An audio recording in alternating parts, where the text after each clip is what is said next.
संसार में अगर हम ज्योतिष की बात करते हैं तो ज्योतिष में मंत्र से बड़ी कोई ताकत नहीं है।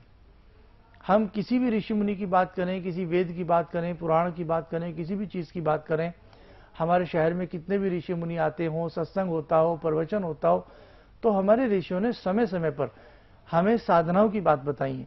चाहे उसमें गौतम बुद्ध हों, सिद्धार्थ हों, कोई भी हों, तुलसीदास जी हों, कोई भी हों, रसखान हों, कोई भी हो, सब ने हमें मंत्र साधना की बात बताई कि भाई मंत्र साधना से बड़ी कोई चीज़ नहीं। लेकिन होता क्या है कि कई बार आपकी मंत्र साधना में त्रुटि रह जाती है। हम उस चीज़ को कई बार पकड़ नहीं पाते हैं। हमें लगता है कि हम ठीक कर रहे हैं, लेकिन वो गलत हो रहा होता। कई बार हमारी डिमांड भगवान से बहुत ज़्यादा होती है। एक तो होता है निस्वार्थ जप, आपकी भगवान से कोई डिमांड ही नहीं है और आप जप कर रहे हैं। एक चीज़ तो ये हुई, और एक चीज़ ये हुई कि डिमांड बहुत ज़्यादा है और जप की संख्या कम है, या जप वो पूरी प्योरिटी के साथ नहीं होता। एक चीज़ आपको और समझाएं, आप माला से जप करते हैं ना, तो कई बार आप माला को गलत तरीके से पकड़ते हैं।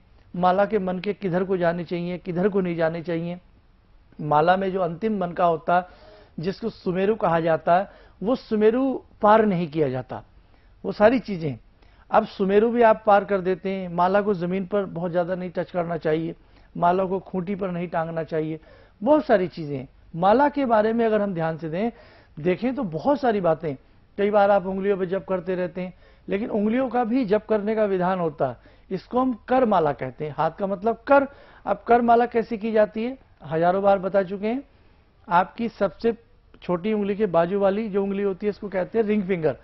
रिंग फिंगर में मध्य खाने से हम माला का पहला मन का मानते हैं। जैसे हमें ओम जपना है, मिसाल के तौर पे हमको ओम 11 बार जपना है और हमें वो गिन के जपना है, तो हम कैसे जपेंगे, कहाँ से शुरू करेंगे, यहाँ से। सबसे छोटी उंगली लिटिल फिंगर के बराबर वाली रिंग फिंगर के बीच वाले खाने से, बीच वाले खाने से 1, उससे नीचे 2, फिर लिटिल फिंगर के नीचे आएंगे 3, ऊपर चढ़ेंगे 4, उससे ऊपर 5, फिर 6, और बड़ी सबसे बड़ी उंगली का सिर्फ ऊपर का खाना लिया जाता है 7, और लास्ट वाली उंगली के तीनों खाने लिए जाते हैं 8, 9, 10। एक बार फिर देखें, 1, 2, 3, 4, 5, 6, 7, 8, 9, 10, 11, 12, 13, 14, 15, 16, 17, 18, 19, 20, 21 करना है, 31 करना है, 51 करना है। That is करमाला। ये हुई आपकी करमाला। अब आप मंत्र भी कई तरह से जपते हैं। कैसे? जब किसी मंत्र को हम इस प्रकार से पढ़ें कि बाजू वाला व्यक्ति सुन सके, इसको हम उपांशु जप कहते हैं। हम हल्का हल्का बोल रहे हैं, हल्का हल्का बोल करके पढ़ रहे हैं, वो वाचिक जप कहलाता है।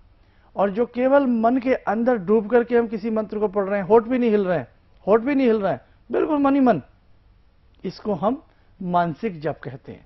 सबसे कठिन होता है मानसिक जप। अब इसके बाद भी प्रक्रियाएं होती हैं। आप जिस समय मंत्र पढ़ रहे हैं, आपकी जिह्वा क्या दांतों से टकराती है? आप कौन सी क्रिया के तहत मंत्र जप रहे हैं? दर्शकों, अगर आप अपने जीवन में मंत्रों की ताकत देखना चाहते हैं, बहुत कुछ सीखना चाहते हैं, समझना चाहते हैं, तो आप अपने गुरु से जुड़िएगा, अपने आश्रम से जुड़िएगा, निस्वार्थ सिद्धि और निस्वार्थ साधनाओं से जुड़िएगा। आपको चमत्कार जरूर मिलेगा और जीवन में बहुत कुछ आपको सीखने का मौका मिलेगा। प्रतिदिन अधिक से अधिक जानकारी प्राप्त करने हेतु एवं अपने समस्त कष्टों के निवारण हेतु आप हमारे फेसबुक पेज से अवश्य जुड़ें। हमारा फेसबुक पेज है PROF.धर्मेंद्र शर्मा। इसी प्रकार से आप हमें YouTube पर भी फॉलो कर सकते हैं।